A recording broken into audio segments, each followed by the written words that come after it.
네, 개포동 교우 여러분 안녕하십니까? 이제 그야말로 이 대장정의 마지막 시간입니다. 그동안 10주간 그리고 강의 수로 따지면 이제 20번째 강의에 해당하고요. 그동안 신약 전체를 이렇게 훑어보는 시간을 가졌는데 이 신약의 그 마지막을 우리는 요한 서간 그리고 이제 요한 묵시록으로 마무리할까 합니다. 이 요한 서간은 첫째 편지, 둘째 편지, 이 세 번째 편지에 이르기까지 좀 짤막합니다. 그리고 이 편지들은 죄다 요한 복음을 쓴 저자 또는 저자들이 썼던 것으로 생각됩니다. 그래서 요한 복음을 쓴 일종의 학파가 있다면 우리가 요한 학파라고 이름할 수 있겠는데 그 요한 학파에서 요한 서간들을 이렇게 썼다라고 학자들은 생각하고 있지요. 그래서 이 요한 서간들은요, 전적으로 요한복음을 전제할 때 이해가 잘 됩니다. 그리고 순서상으로 보면 요한복음이 먼저 쓰여지고 나서 요한 서간들이 쓰여졌다라고 봐야 합니다. 그래서 요한복음이 쓰여진 것이 이제 90년대 한 중반 정도, 이제 100년 사이라고 한다면 아무래도 복음서가 쓰여지고 난 다음에 서간들이 쓰여졌기 때문에 이 서간들은 대략 100년 이후에 아마도 110년 사이에 이제 1서, 2서, 3서가 쓰여졌다라고 볼 수가 있겠는데요. 그래서 이 요한 서간은 요한복음에 나오는 그러한 주제들을 어떤 경우에는 계승하고 또 어떤 경우에는 조금씩 좀 수정하거나 다른 입장을 보이면서 이야기를 전개합니다. 그 중에서도 요한복음과 밀접한 관계 안에서 우리가 읽을 수 있는 것이 뭐냐 하면 사랑에 관한 가르침이겠습니다.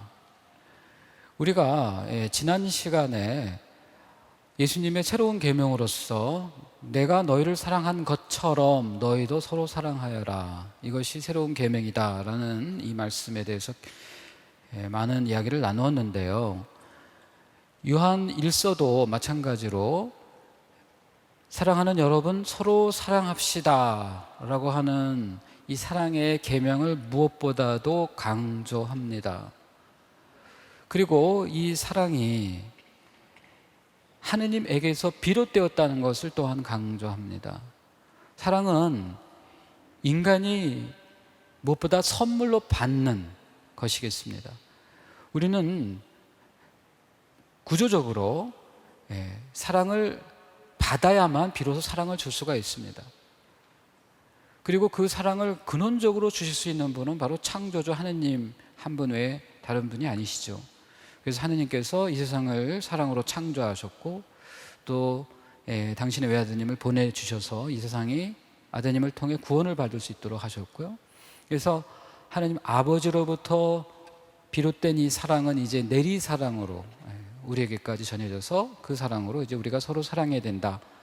따라서 우리가 비록 하느님을 보지는 못했지만 그러나 우리가 서로 사랑한다면 하느님께서 우리 안에 머무르시고 그분 사랑이 우리에게서 완성된다라고 얘기를 합니다. 저는 이 사랑에 대한 이 계명이 무엇보다도 이 요한복음과 그리고 또 요한서간을 관통하는 가장 근원적이고 그리고 가장 중요한 이제 주제라고 우리가 볼 수가 있겠는데요. 저는 지난 시간에 예수님께서 그 아버지에게서 받은 그 사랑으로 이제 내가 너희를 사랑하였다, 당신도 그렇게 말씀하셨다 그랬죠. 그래서 예수님은 바로 영원하신 그 창조주 하느님 아버지에게서 받은 사랑을 우리에게 고스란히 전해주신 것으로 우리가 지난 시간에 그렇게 말씀을 나누었는데요. 저는 이 점에 대해서 한 가지 우리가 함께 생각해 보고자 하는 주제는요, 예수님께서 그처럼 그 영원하신 하느님 아버지의 품 안에서 받은 그 사랑, 요한복음 1장 18절에서 복음서가 이렇게 말합니다. 아드님은 아버지의 품 안에 계셨다라고. 그래서 우리의 성서는 품 안에 계시다는 말이 너무나 좀 뭐랄까요, 아드님과 그 아버지의 그 관계상 좀 적절치 않다고 생각했는데, 이거를 의역해가지고 가장 가까이 계신 분으로서라고 이렇게 의역을 했습니다만, 직역을 하면 아드님은 아버지의 품 안에 계셨다라고 번역을 할 수 있습니다. 도무지 이 아드님이 아버지에게서 받은 이 사랑을 이렇게 품 안에 그야말로 받는, 그 아버지의 품 안에서 받는 이 사랑이다라고 이렇게까지 말할 수 있는 그 표현의 그 근거는 뭘까? 저는 여기서 비록 요한복음이 직접적으로 언급하진 않았지만, 요한복음은요, 이 아드님 예수님께서 바로 인간적인 아버지이신 요셉 성인과 또 어머니 마리아에게서 이루 말할 수 없는 사랑을 받으셨기에, 그렇기에 바로 그 하느님 아버지에 대한 관계를 그렇게 밀도 있게, 그리고 가장 친근하게 그렇게 표현하실 수 있다라고 생각을 합니다. 사실 요한복음은요, 예수님과 어머니 사이에 약간의 거리를 둡니다. 어머니에게 귀나이, 즉 부인이시여 또는 여인이시여라는 이런 말씀으로 약간의 거리를 둡니다. 그런 정도로 예수님은 영원하신 말씀이 우리 가운데 오신 분으로서 그런 거리를 이제 요한복음 사가가 이제 두고 있는 것인데, 그럼에도 불구하고 우리가 간과할 수 없고 또 간과해서 안 되는 것은 뭐냐 하면, 예수님께서 성가정 안에서 진실로 부모님에게 전폭적인 사랑을 받았다라고 하는 것.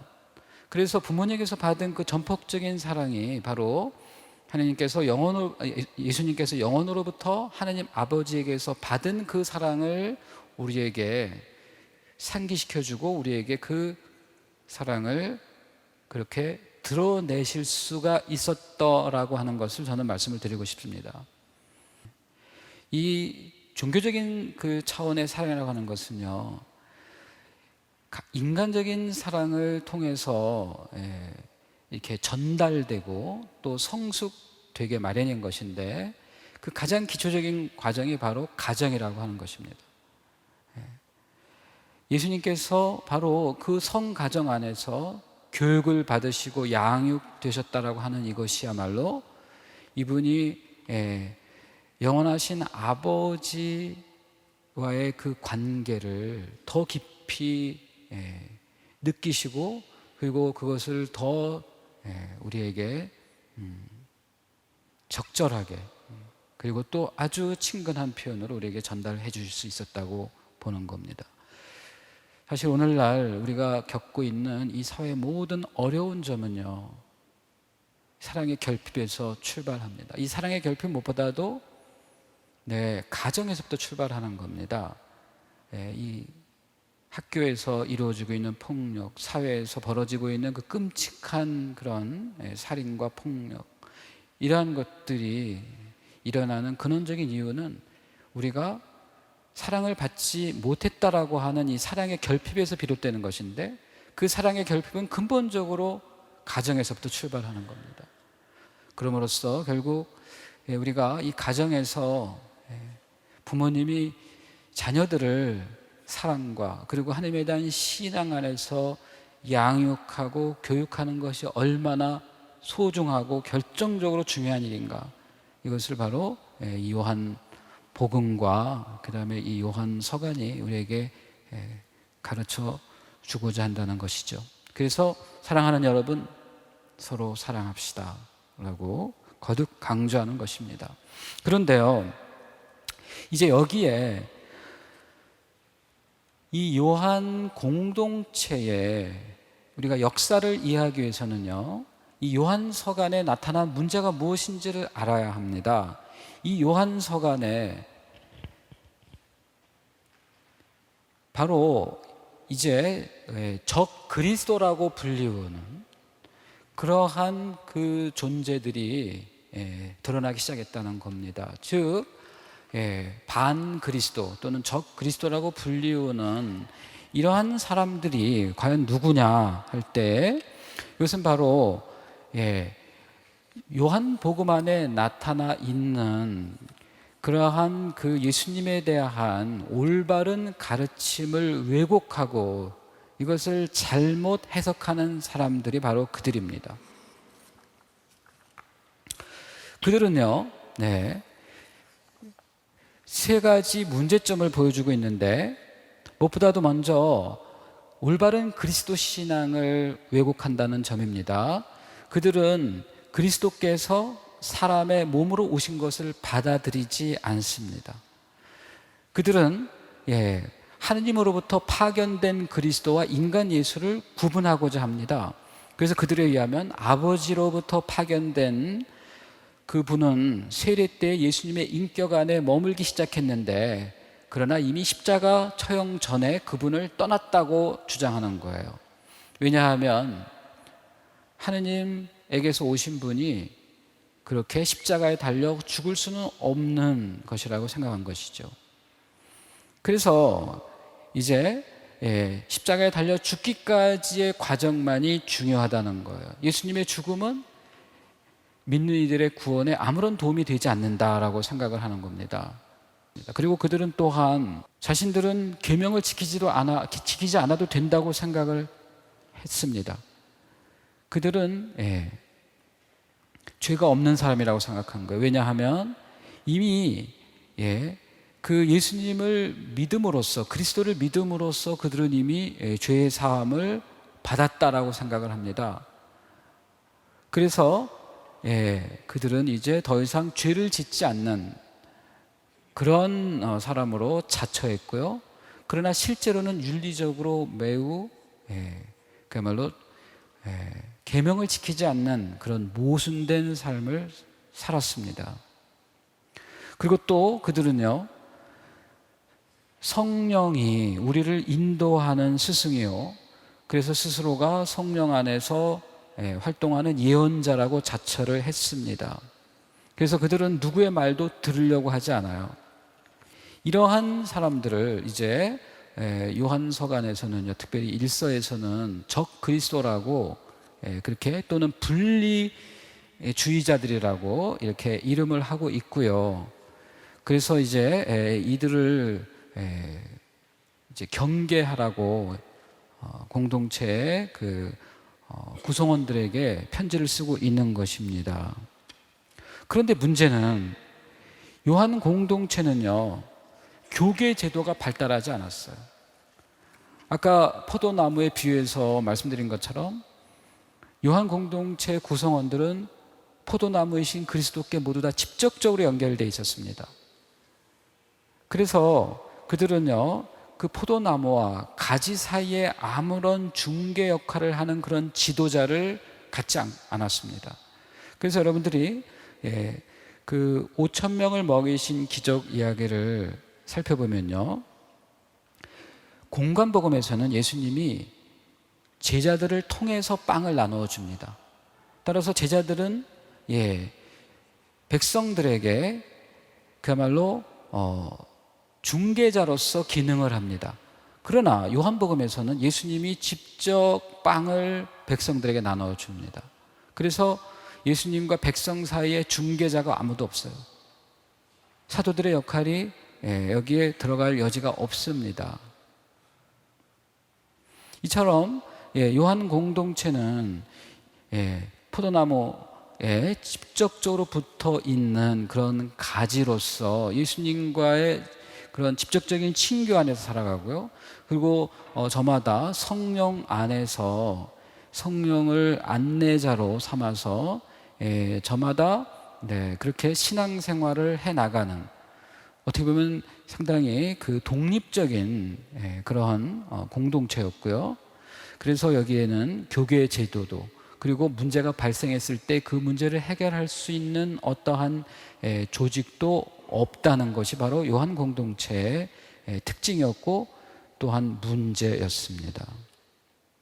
그래서요, 이제 이러한 문제를 과연 그렇다면 요한 서관들은 어떤 해결책으로 뭐 대안을 내놓고 있는가? 실제로는 대안이 없습니다. 그저 요한 3서에서는요, 어떤 얘기를 하고 있냐면은 디오트레페스라고 하는 그 인물을 거명하고 있는데, 이 디오트레페스가요, 요한 공동체에서 파견하는 사람들을 받아들이지 않는다라고 그렇게 이야기를 하고 있습니다. 디오트레페스는 어떻게 보면 우두머리 노릇을 하려고 하고, 그래서 우리의 말을 듣지 않는다, 우리를 받아들이지 않는다, 이렇게 이제 그 요한 3서는 그 비판을 하고 있습니다. 그런데 과연 이 디오트레페스와 지금 이 요한 서간을 쓰고 있는 요한 원로 사이에 그러면 문제가 뭐냐? 즉 요한 원로, 즉 요한 서간의 저자인 요한 원로와 그리고 요한 원로가 비판하고 있는 디오트레페스 사이에는 어떤 교의적인, 예수 그리스도에 대한 어떤 교의적인 그런 문제에 있어서 갈등이 있는 것이 아닙니다. 그것은요, 소위 말해서 이 디오트레페스가 어떤 주도권을 가지려고 하고 우두머리 행세를 하고자 한다는 것, 이것이 이제 쟁점이 되었습니다. 그러나 우리가 이 배후를 잘 살펴보면요, 이 디오트레페스는 요한 공동체에서 소위 분리주의자들, 특별히 성령을 모시고 있고 자기 스스로가 성령 안에서 올바른 식별을 하고 있다라고 자부하고 있는, 그래서 누구의 말도 들으려고 하지 않는 그런 사람들, 그러한 사람들을 이 디오트레페스는 거부하고 있는 것이고요. 그러다 보니까 이 요한 원로가 파견한 사람도 함께 거부하는 이제 그런 상황에 처하게 된 겁니다. 그래서요, 이제 이 디오트레페스와 일종의 어떤 갈등 상황에 있는 것으로 요한 3서는 이야기를 하고 있는데, 그렇다면 과연 이 요한 공동체가 겪고 있는, 한편으로는 예수님의 그런 어떤 그 십자가상에서의 죽음을 거부하고, 그 다음에 죄가 없다고 윤리적으로 그렇게 자부하고, 또 성령만 그야말로 나의 유일한 스승이라고 고집하면서 자기 주장을 거듭하는 이런 분리주의자들의 문제, 그 다음에 디오트레페스라고 하는 어떤 우두머리를 노수를 하려고 하는 이 사람과의 갈등, 이런 것들이 이제 요한 공동체 안에 마침내 이렇게 드러나게 되었는데, 과연 이런 문제들이 과연 어떻게 역사적으로 해결되었을까? 이것이 이제 우리는 마지막 이 과정을 요한복음 21장에서 발견할 수 있다는 겁니다. 여러분들, 그 요한복음 21장은요, 이것은 부록입니다. 요한복음은 본래 20장으로 끝이 납니다. 복음서를 쓴 목적을 20장 30절, 31절에서 명확하게 이제 밝히고 복음서가 끝나는데, 21장이 부록으로 후대 첨가되었습니다. 그렇다면 왜 21장이 나중에 첨가되었는가? 그 목적이 무엇인가?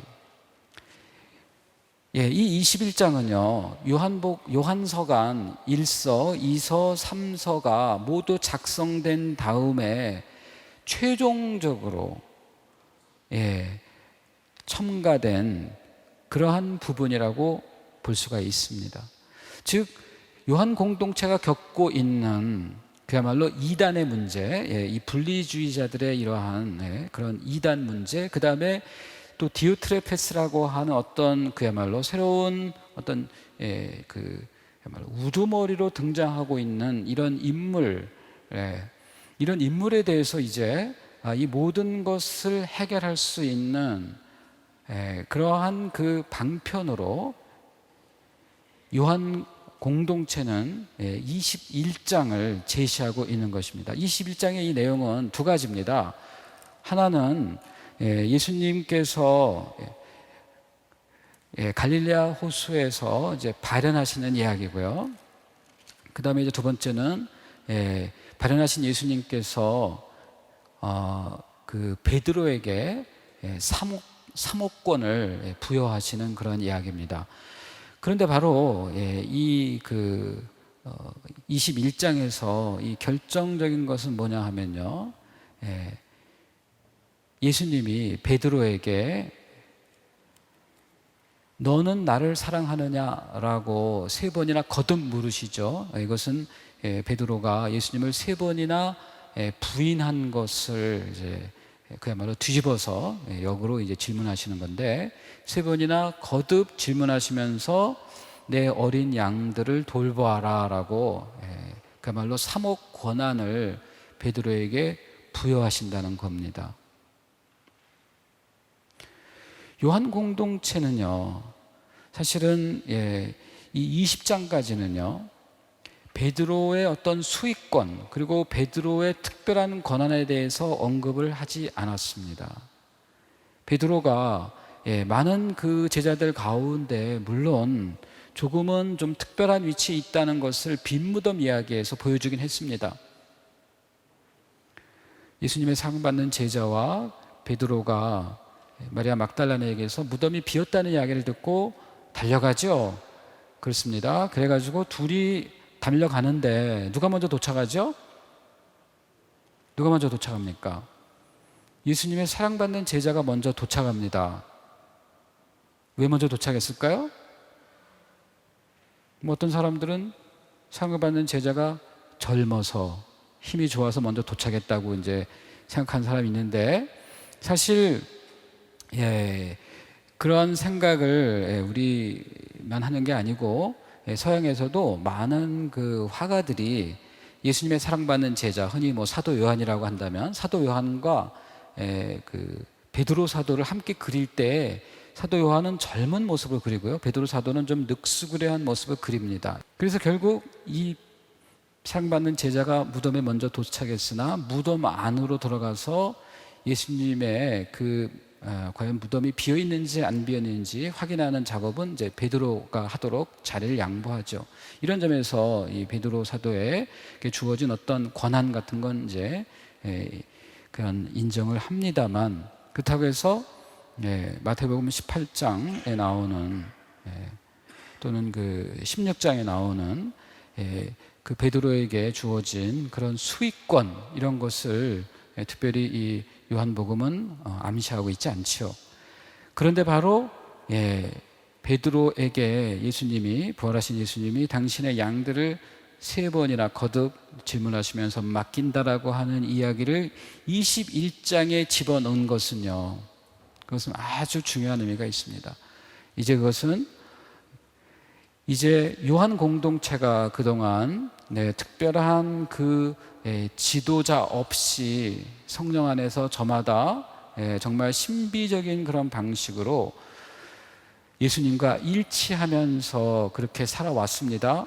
그러나 이제 이단의 문제가 발생하고요, 그 다음에 또 누군가가 권위를 내세우는 그런 그 사람이 등장하면서 이제 요한 공동체에도 이제는 어떤 문제를 해결할 수 있는, 그리고 사람들을 올바로 이끌어갈 수 있는 그러한 지도 체제가 필요했다라고 그들은 판단한 것이죠. 그래서 이 베드로의 수익권을 부활하신 예수님께서 베드로에게 부여하신 이 보편적인 목자의 권한을 요한 공동체가 전폭적으로 수용하는 것을 의미하는 겁니다. 그래서 이 21장이 최종적으로 요한복음 안에 이렇게 첨가된 것이지요. 그러면서 여기서 이제 그 요한 공동체는 조화를 이루고자 합니다. 즉 한편으로는 베드로의 권위를 받아들입니다. 그러나 여전히 요한 공동체의 정신적인 지주는 예수님의 사랑받는 제자로 남아 있습니다. 즉 예수님의 사랑받는 제자는 빈무덤을 달려갈 때에도 먼저 도착합니다. 그것은 다름 아니라 예수님의 사랑받는 제자는 무엇보다도 깨어있는 사람이에요. 사랑에 민감하고 민첩한 사람입니다. 그래서 사랑이 먼저 반응합니다. 먼저 도착해요. 신속하지요. 그러나 그 사랑은 권위를 대표하는 베드로에게 자리를 양보합니다. 그래서 이처럼 사랑을 대표로 하는 사랑받는 제자와 권위를 대표하는 베드로 사이에 적절한 조화가 이루어집니다. 그리고 이것은 또 21장에 부활하신 그 예수님의 발현 이야기에서도 나타나죠. 예수님이 그 호숫가에서 제자들에게 얘들아 뭐 좀 잡았느냐라고 말씀하셨을 때 아무도 예수님을 알아보지 못했어요. 그러나 제자들 가운데 저분이 바로 예수님이다 라고 처음으로 알아본 사람은 바로 예수님의 사랑받는 제자였습니다.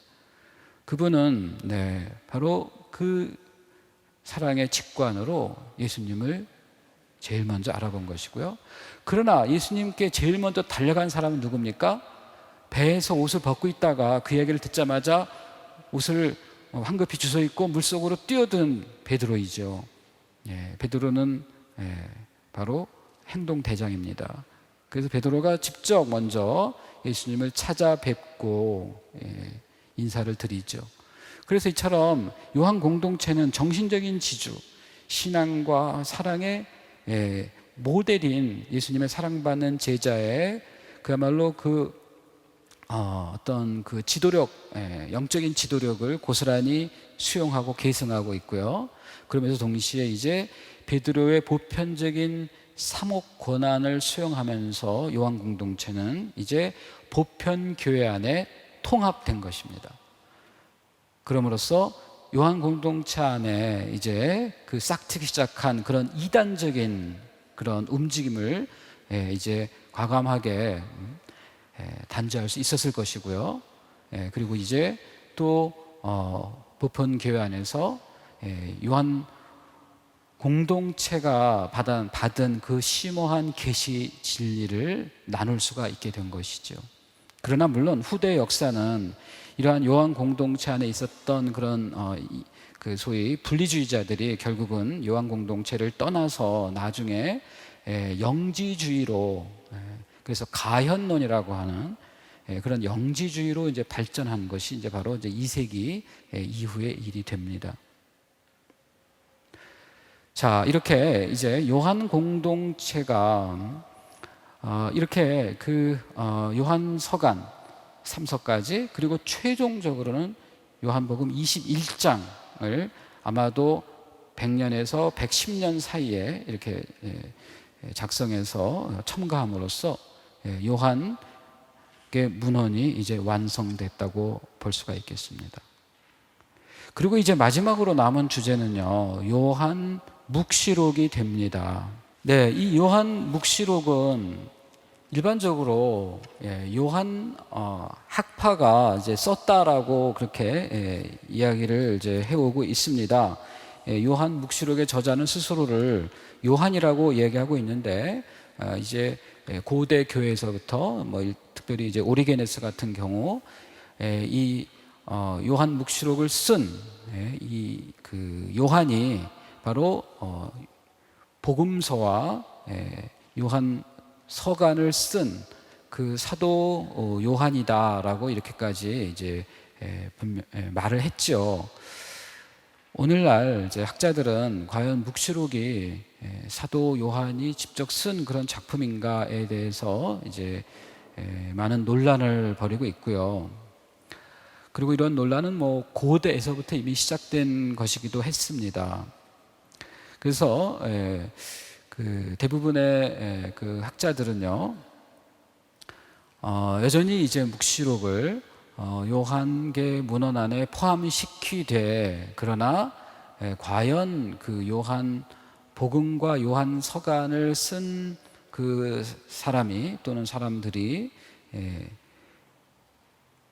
요한 묵시록까지 썼는가에 대해서는 이제 의문을 이제 던지면서 연구를 이제 진행을 시키고 있습니다. 결론적으로 이 파트모스의 예언자 요한은요, 아마도 요한 복음서와 또 그 서간이 쓰여졌던 그 에페소에서 이 요한 문헌들을 아마 그 읽었을 것이고요. 그리고 또 그들과도 어쩌면 이제 그 어떤 접촉이 있었을 것이고요. 그래서 요한복음의 언어, 또 요한복음의 그러한 가르침을 수용하면서 자신의 어떤 그 체험을 바탕으로, 하느님이 주신 그 계시를 바탕으로 요한묵시록을 이제 썼을 것이라고 보는 겁니다. 자, 그렇다면은 이 묵시록이라고 하는 이 유형 자체는요, 이것은 계시록이라는 의미를 갖습니다. 묵시, 계시 같습니다. 아포칼립시스, 이것은 그야말로 계시 또는 묵시라는 말로 이제 번역되는데, 그것은 하나님께서 직접 환시를 통해서 계시를 하십니다. 그래서 대부분 환시, 그리고 하나님의 말씀을 보고 듣고 그것을 이제 기록한 것이 이제 묵시록이 되는 것이고요. 그러한 그 묵시록이 등장하게 된 그 배경은 역사적으로 이스라엘이 고난을 당할 때 이제 비로소 이런 묵시록이 탄생하게 됩니다. 그래서 이 묵시 사상은 기원전 200년 전부터 기원 후 100년까지, 특별히 유다인들이 셀루코스 왕조에 의해서 그야말로 유린당하고 성전이 그렇게 모독을 당하고요. 그리고 이제 율법서가 불태워지고요. 그래서 이스라엘 신앙이 큰 위기를 겪고 많은 박해를 받을 때 바로 이 현실적인 위기와 그리고 이러한 역사적인 고난을 뛰어넘어서 하나님께서 마침내 이스라엘을 구원해 주시라고 하는 그런 희망을 표현하기 위해서 이 묵시 문학이 탄생하게 되었습니다. 묵시 사상이 탄생하게 된 배경은 바로 이스라엘의 역사적 고난인 거예요. 하나님은 이스라엘에게 주신 그 약속을 이 고난에도 불구하고 반드시 실현시킬 것이고, 그래서 그들은 이 현실을 넘어서서 내세 오는 세상에, 그래서 그 하느님의 나라에서 이 신앙을 위해 그 박해를 받고 그리고 그렇게 죽어간 그런 순교자들이 하나님 나라에서 보상을 받고 영원한 생명을 누릴 것이고, 이제 하느님은 이스라엘을 새롭게 해주시라고 하는 그런 희망이 표현된 것이 바로 이제 묵시 문학이 되겠습니다. 그런 점에서 이제 이 그 요한 묵시록은요, 유다인들의 이런 묵시 사상 또는 묵시 문학의 한 그 사례로서 속해 있고요. 그리고 요한 묵시록이 우리에게 전해주고자 하는 매우 특별한 상황은 뭐냐 하면, 그리스도인들이 로마 제국주의 하에서 박해를 받고 있다는 사실이 됩니다. 묵시록이 쓰여진 시기는 로마 황제 도미티아누스 치하인데요, 도미티아누스가 다스리던 그 시기는 기원 후 81년에서 96년 사이가 됩니다. 그래서 이 묵시록은 이 로마 제국 하에 그리스도인들이 그렇게 박해를 받고 그리고 많은 고난을 겪는 이야기를 전해주면서, 그러나 이러한 고난과 박해에도 불구하고 바로 어린 양의 피로 그리스도인들이 구원을 받고, 그리고 마침내 제국주의가, 로마 제국주의가 단죄를 받고, 그래서 그 제국주의를 상징하는 그러한 그 짐승들이 불 속에 던져지고, 그래서 사탄을 암시하는 그런 용과 같은 그런 존재들이 이제 불못에 던져져서 영원히 파멸되는, 그리하여 마침내 새 하늘과 새 땅이 드러나고 천상 예루살렘이 이제 펼쳐지면서 하느님의 이 어린 양의 혼인 잔치에 초대받은 사람들이 하나님 안에서 영원한 위로와 그 생명을 누리게 된다라고 하는 이것을 노래하고 있는 것입니다.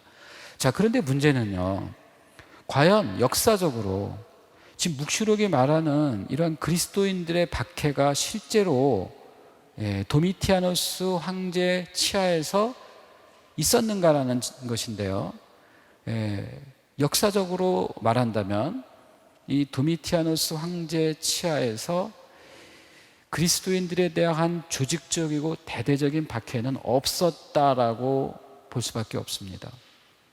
조직적이고 대대적인 그리스도인들에 대한 박해는 사실은 네로 시대에 있었죠. 60년대. 그러니까 네로 시대에 있었던 그 박해를 회상하면서 그때의 상황을 마치 지금 일어나고 있는 것처럼 그렇게 이제 묘사를 하고 있는 것이겠는데요. 과연 묵시록은요, 당시에 그 그리스도인들이, 그러니까 이 파트모스의 요한이 속해 있는 공동체가 실제로 그렇게 대대적이고 조직적인 그런 박해를 실제로 경험한 것 같지 않은데도 그렇게 아주 적나라하게 박해의 상황을 묘사하고 위기의식을 고조시키면서 이제 구원의 시간이 가까이 왔다라고 그렇게 외치는 이유는 뭐냐? 오늘날 학자들은요, 이 요한 묵시록에서 묘사되고 있는 이 박해는 사실은 현실적인 박해라기보다도 미래에 예상되는 박해다라고 이렇게 보고 있습니다. 그리고 실제로 후대 3세기, 4세기에 이제 그리스도인들에 대한 대대적인 박해가 실제로 있었고요. 로마 제국에 의한.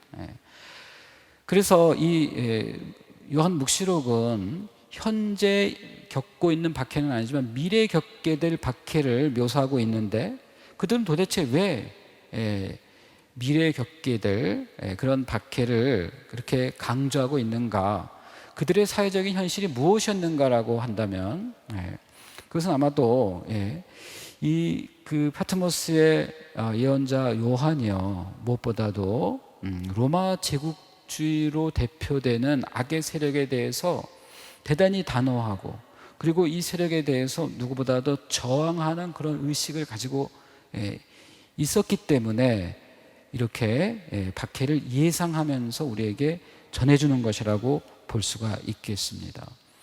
사실 1세기 말에 소아시아와 유럽의 상황은요, 대단히 평화로웠습니다. 로마 황제는 자신의 제국을 지배하면서 상당히 유연한 정책을 씁니다. 무조건 힘으로 다스리지 않습니다. 어느 정도 자율성과 그리고 이제 저마다 지역의 특수성을 어느 정도 허용하면서 로마 제국에 대해서 그렇게 날을 세우고 각을 세우는 그런 정책을 가급적이면 피합니다. 유화 정책을 썼습니다. 그런데 아마 에페소 주변에 어떤 소아시아에서는요, 그 지방 귀족들이 아마 경쟁적으로 황제에게 충성하기 위해서 황제 숭배를 아마 강조했던 것으로 보입니다. 황제를 마치 신이요 주님이라고까지 고백을 하면서, 그러한 어떤 지방 토우들의 황제 숭배 사상에 대해서 이 묵시록의 저자 요한은 누구보다도 저항하면서 한 분 하느님, 그리고 그 하나님에게 정권을 받은 하나님의 어린 양 예수 그리스도 외에는 주님이라고 고백할 수 없고 하나님이라고 고백할 수 없다는 것이죠. 그래서 이제 그렇게 황제 숭배를 강요하는 로마 제국을 어떤 악의 축으로 또는 악의 화신으로 이렇게 설정을 하고 이것에 대해서 단호히 저항하는 이러한 저항 문학이 바로 요한 묵시록이라고 말할 수가 있는 겁니다. 그래서 요한 묵시록이 가지고 있는 의미는 사실 대단히 큽니다. 당시에 그 1세기 말에 그리스도교는 전반적으로 로마 제국주의에 대해서 대단히 타협적인 그런 입장을 가졌습니다.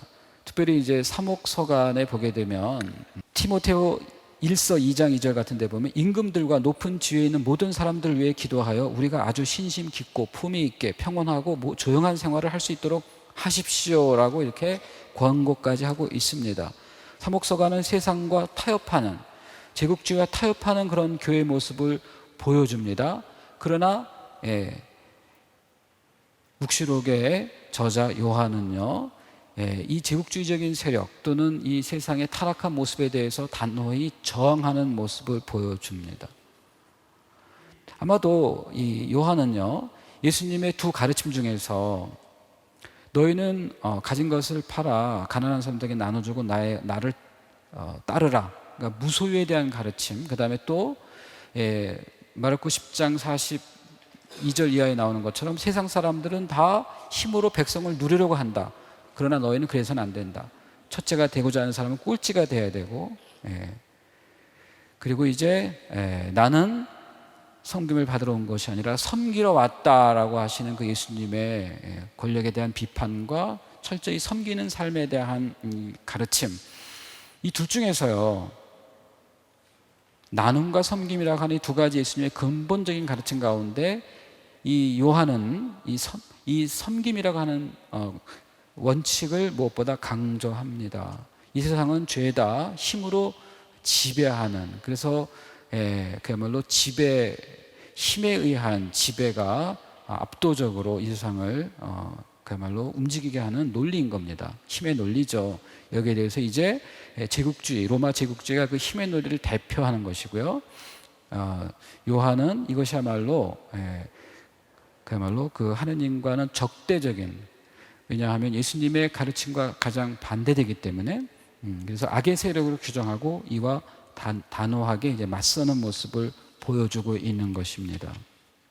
자, 그래서 요한복시록은요, 사탄의 도구로 전락한 제국주의 세력에 대해서 날카롭게 비판하면서 그 제국주의 세력과 대적한 결과 불가피하게 그리스도인들은 박해를 받을 수밖에 없고 그 결과 피를 흘릴 수밖에 없는 그 상황을 묘사하고 있는 것입니다. 그러나 그러한 그 박해의 한복판에서 이 요한은요, 어린 양의 최종적인 승리를 노래하고요, 그래서 이 모든 것을 극복할 수 있는 희망, 이제 우리는 모든 그 눈물을 거두고 하나님 안에서 위로를 받을 수 있는 그런 최종적인 그런 희망을 우리에게 북돋아 주고 있는 것입니다.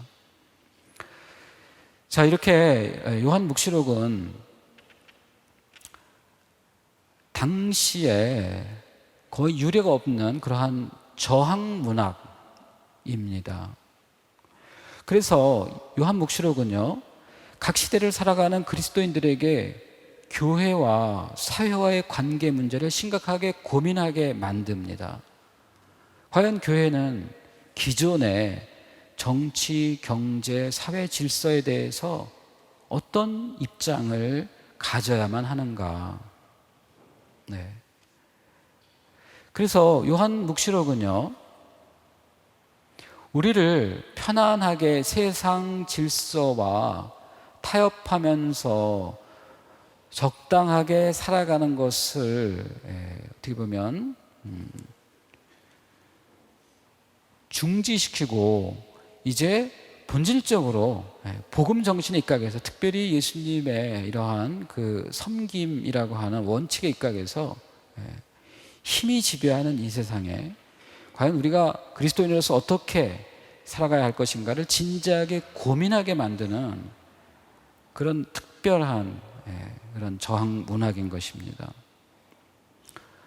그래서 우리는 우리의 그 삶과 우리의 의식을 지배하고 있는 그런 이데올로기들이 있죠. 경제 만능주의 또는 쾌락 만능주의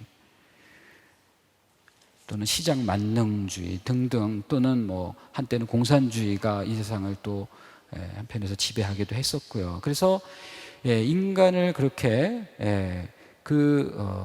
어떤 우상숭배로 몰아가는 그러한 하나의 이데올로기에 대해서 늘 깨어 있고 영적으로 저항하면서 이제 삶으로 그것을 드러낼 수 있도록 자극하고 또 우리를 그렇게 부추기는 그러한 메시지를 담고 있는 것입니다. 이것이 우리에게 이제 주어진 하나의 중요한 해석과 이제 실천의 과제라고 할 수 있겠습니다. 지난 10월 중순에 한국 순교 복자 수도회가요, 순교라는 주제로 국제 학술대회를 개최했습니다. 그때 이 순교는 무엇으로 정의되었는가? 묵시록에서 이제 바로 그 순교자가 바로 그 본격적으로 그 사용되었는데요. 안티파스라고 하는 그 그리스도인이 그야말로 이제 첫 번째 그 순교자라는 그 의미로 이제 소개가 되고 있습니다. 물론 역사적으로는 이제 스테파노가 첫 번째 이제 순교자입니다만, 순교자라는 이 단어 자체, 마르티로스라고 하는 이 단어 자체는 이제 안티파스에게 이제 적용이 되고, 그는 자신의 신앙을 죽음으로 그것을 보여주는 이제 그런 사람으로 소개가 됩니다. 그래서 결국 이 묵시록은요, 순교야말로 선교의 완성이고 신앙의 최고 증언이라고 우리에게 말해주고 있는 겁니다. 신약성서의 이 마지막 권이 박해와 순교를 주제로 하는 것은 매우 의미심장한 일입니다. 우리 그리스도인의 삶이란 본시 어린 양의 경우에서처럼 현실에서는 기존 질서의 폭력에 희생되나, 그러나 어린 양의 죽음과 부활을 통해서 궁극적인 생명과 미래를 약속받는다는 것, 이것을 묵시록이 예언자 요한의 환시와 예언을 통해서 일깨워주고 있습니다. 묵시록은 복음의 가치를 현실에 적용시켜서 비판하고 저항했다는 점에서 바로 이 말씀의 사회적인 육화를 가장 치열하게 추구한 그리스도교적인 묵시 문학인 것입니다. 우리가 그리스도인으로서 살아간다고 하는 것이 사실은 힘든 일이고요. 많은 희생을 어쩌면 예상하고 또는 감내해야 하는 그런 일이겠는데, 이러한 고난이 가득한 삶의 한복판에서 그리스도인은 여전히 진리를 목말라하고 또 영원한 생명을 그리워하면서 살아가는 사람들인 겁니다. 이제 묵시록은요, 다음과 같은 주님의 초대 말씀을 전하면서 예언을 마칩니다. 목마른 사람은 오너라. 원하는 사람은 생명수를 거저 받아라. 그렇다. 내가 곧 간다. 아멘. 어서 오십시오. 주 예수님. 주 예수님의 은총이 모든 사람과 함께하기를 빕니다. 그동안 장장 10주간에 걸쳐 1학기 때부터 지금 2학기에 이르기까지 신약 입문에 대한 전반적인 이 강의를, 저의 부족한 이 강의를 열심으로 들어주신 개포동 교우 여러분들께 진심으로 감사드립니다. 고맙습니다.